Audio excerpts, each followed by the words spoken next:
ഇന്ന് തന്നെ ഡൗൺലോഡ് ചെയ്യൂ. കാണൂ നിങ്ങളുടെ ഫേവറേറ്റ് ഷോസ്. നടക്ക് നടക്ക് മോളെ.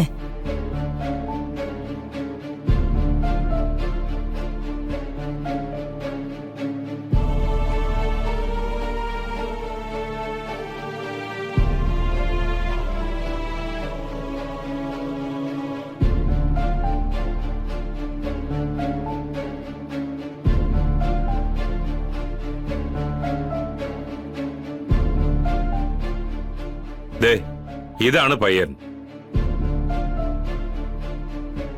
ചെറുക്കന് തന്നെ ആദ്യം ചായ കൊടുക്കുമോളെ.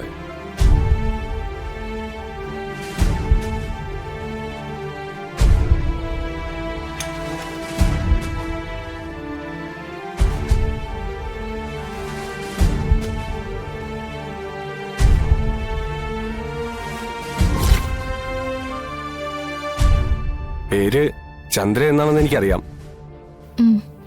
പിന്നെ മറച്ചു വെക്കുന്നില്ല, ആളെ എനിക്കിഷ്ടമായി.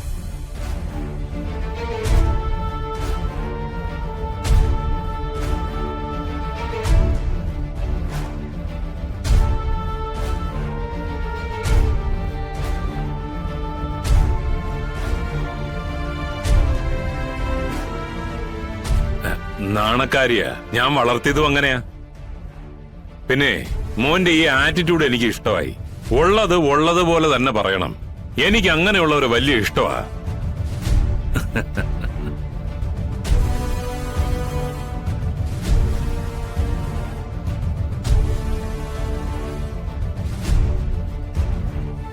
എന്തിനാ നീ കാണണമെന്ന് പറഞ്ഞത്? എനിക്കിഷ്ടമില്ലാത്ത കല്യാണത്തിന് നമ്മുടെ അച്ഛനും അമ്മയും കൂടെ എന്നെ നിർബന്ധിക്കുക ഏട്ടാ. ചന്ദ്രേ, നീ എന്റെ ഇപ്പോഴത്തെ അവസ്ഥ മനസ്സിലാക്കിയിട്ടാണോ പറയുന്നേ? എനിക്കിതിലൊന്നും ചെയ്യാനാവില്ല. നിനക്കറിയാവുന്നതല്ലേ, എന്റെ സ്ഥാനം തന്നെ ഏതാണ്ട് അവിടുന്ന് തെറിച്ച മട്ട. അതിനിടയ്ക്ക് ഞാൻ എങ്ങനെയാ നിന്റെ കല്യാണക്കാര്യത്തിന് തീരുമാനം പറയാൻ ചെല്ലുന്നത്? ഞാൻ പിന്നെ എന്റെ സങ്കടങ്ങൾ ആരോടാ പറയാ? ചന്ദ്രേ, നിന്നെ സങ്കടപ്പെടുത്താൻ വേണ്ടിയല്ല ഏട്ടൻ ഇങ്ങനെയൊക്കെ പറയുന്നത്. ഏട്ടന്റെ ജീവിതം അതൊന്നും മോള് മനസ്സിലാക്കണമെന്നേ പറഞ്ഞുള്ളൂ. തൽക്കാലം നീ അച്ഛനും അമ്മയും പറയുന്ന അനുസരിക്ക്. അല്ലാതെ എനിക്കിപ്പോ ഒന്നും പറയാനില്ല. ഏട്ടൻ കൂടി കൈവിട്ട ഞാൻ പോയി എന്തെങ്കിലും കടുങ്ങുകയും ചെയ്യും. എടി, കല്യാണം നിശ്ചയിക്കാൻ പോകുന്നല്ലേ ഉള്ളൂ, അല്ലാതെ നടത്തിയിട്ടൊന്നുമില്ലല്ലോ. അല്ലെങ്കിൽ തന്നെ ഇത്രയും വലിയൊരു ആലോചന വേണ്ടെന്ന് പറയാൻ നിന്റെ മനസ്സിൽ മറ്റെന്തെങ്കിലും ഇഷ്ടമുണ്ടോ?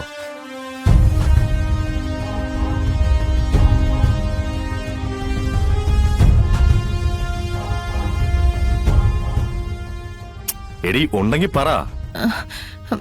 ഉണ്ട്, എനിക്കൊരാളെ ഇഷ്ടം. ആ, അത് ശരി. അപ്പൊ വെറുതെ അല്ല നീ എന്നെ കൊലക്ക് കൊടുക്കാൻ നോക്കിയത് അല്ലേ? ആരാള്? വല്ല പണിയും വേലയൊക്കെ ഉള്ള ആളാണോ? ഡോക്ടർ പ്രകാശ്. ഓ, ഏട്ടൻ വീട്ടിൽ വന്നൊന്ന് സംസാരിക്കണം. എടി മോളെ, ഞാൻ സംസാരിക്കുന്നതിനേക്കാൾ നല്ലത് ആ പയ്യന്റെ വീട്ടുകാരോട് നമ്മുടെ വീട്ടിൽ വന്ന് പെണ്ണി ചോദിക്കാൻ പറ. ഒന്നുമല്ലേലും അവനൊരു ഡോക്ടർ അല്ലേ? ഡോക്ടർ എന്ന് കേൾക്കുമ്പോഴേ നമ്മുടെ അച്ഛന്റെ ദേഷ്യമൊക്കെ പമ്പ കിടക്കും.